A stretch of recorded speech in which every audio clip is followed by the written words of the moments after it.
Welcome to Geeking Out with Shad. Well, I want to do an update on my Silverado EV. I now have 3,262 miles on it, and I just charged it to 80%. Now, this is mixed driving between my work and home and other chores, as some highway driving and a lot of city driving. And at 80%, I'm getting 341 miles. This is fairly accurate because I haven't gone on like a long highway trip or anything recently, so that adjusts itself fairly accurately and relatively quickly. So I'm stoked about that because it's kind of nice to know what your remaining range is. So if I was to go to 100%, I would easily have over 400 miles of range. So that's super impressive. It's kind of a game changer because I had an Ioniq 5 before this, and that had a 77 kilowatt hour battery. This has 170. And even though that car was quite a bit more efficient, the battery just wasn't big enough for me to just basically go an entire week or whatever without having to charge it. So that's what's kind of interesting is I believe over this past week I got down to about 28% or something like that, and I still had over 100 miles of range, and I plugged it in and charged it overnight, and now I am at 80%. So I can just drive, especially locally, a lot more without having to worry about needing to plug in and charge it. And I've already done a couple of road trips in this, and it is a great road tripper, and it charges super fast on road trips. So all in all, I'm very satisfied with this truck. Nothing has gone weird with it. Everything has been working just fine. It had one software update relatively soon after I got it. I have no idea what was in that update, but yeah, I'm just using it as my vehicle now, and it's just straightforward, easy to use, pretty luxurious actually. And this is the LT model. This isn't even the RST. If you haven't heard, Chevrolet is kind of changing up the Silverado EV line. They won't have the RST anymore. They're going to replace it with the Trail Boss, but it's going to be a similar thing. I think the Trail Boss will just be a little more off-road focused, probably have more off-road oriented tires, things like that. And they're going to offer more range level batteries. They're going to have a standard range, which I believe is going to be an LFP battery, which will still get you, apparently according to them, 350 miles of range, which for most people, honestly, that's not bad. And especially for a big truck, right? So if you're, not doing a ton of towing and things like that, that truck would probably be just fine. But then you have the extended range, which is what this is. And then you're going to have the max range, which is the 475 mile variant. So there's going to be a lot more options, and of course the pricing is going to be more flexible. So I believe you're going to be able to get into a Silverado EV for in the mid $60,000 price range, which isn't cheap, but it's better than what I got into this one at, 72 or something. So it's looking pretty promising here in the EV truck space now that the Silverado is out.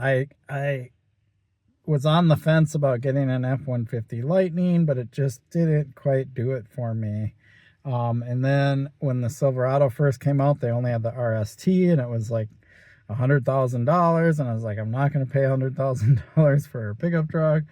And then this came out, and it was in a price range which is still expensive, but within my means of being able to afford it. So I got it, and I'm super excited about it. So I have another road trip coming up at the end of May. I'm going to be going to Bentonville, Arkansas to do some mountain biking. And I got an accessory because what happens is I stop at these, convenience stores or truck stops or whatever. And it's kind of usually just crappy food or whatever. So I want a way to have a little bit healthier food when I'm on my road trip. So I'm going to go into the Frunk. I love the Frunk. And then I'll show you what I got. Okay, here in the Frunk, I have some stuff. I have chairs. I have this, this is a 12-volt battery starter and air pump, so I can pump up the tires. I have my level 2 charger here, some pin flags for flagging mountain bike trail. But the cool accessory that I have is this thing. This is an induction stovetop or whatever you want to call it. So I'm gonna have like my little camping pots and pans, as long as they're made out of metal. You can test with a magnet. They will work on here, and this will allow me to cook. And I just plug in right there because it has an outlet, so I can literally be charging and plug my truck in and make food that's a little bit healthier than what is usually available. Or they do, a lot of those places will have groceries, and I can buy like a can of something that I want and heat it up and things like that. So that'll just give me more options. And since I'm waiting 30 minutes to charge usually, might as well cook some food and eat while I'm hanging out. Just seems like a neat idea. How much I'll use it, I don't know, but I like that I have the option, and I can just plug in right here and make some food right in the front of my truck. Who would have thought? So there you have it, an update on my Silverado EV. I'm blown away by this thing. Mostly the range and how well it does. I expected it to be good. I did not expect it to be this good. A lot of times you see a lot of marketing spiel and yeah, it can do this, it can do that, whatever. But this can actually do it. And I love that. My car that I had, completely doable. Loved it for driving around the city, but road tripping, it was okay. But I always had to do what I call short stops, because there's stretches on road trips where there just aren't any really good EV chargers. There's plenty out there now, but some of them, they don't have the output that I want. And so I would have to stop in between like better chargers just to top off a bit so I could make sure I make it to the next charger. This thing, I can just go to the chargers, and I actually believe the app takes me to the better chargers, because when I went to Cleveland and back, every charger I stopped at was tops, put out 300 watt hours of power or more, and that's super awesome. So yeah, this is just gonna make the traveling life a lot easier. Parking it when I live in a city, that's a whole nother story. Thank goodness it has cameras all over the place. I appreciate your support for my channel. Please like and subscribe. Peace.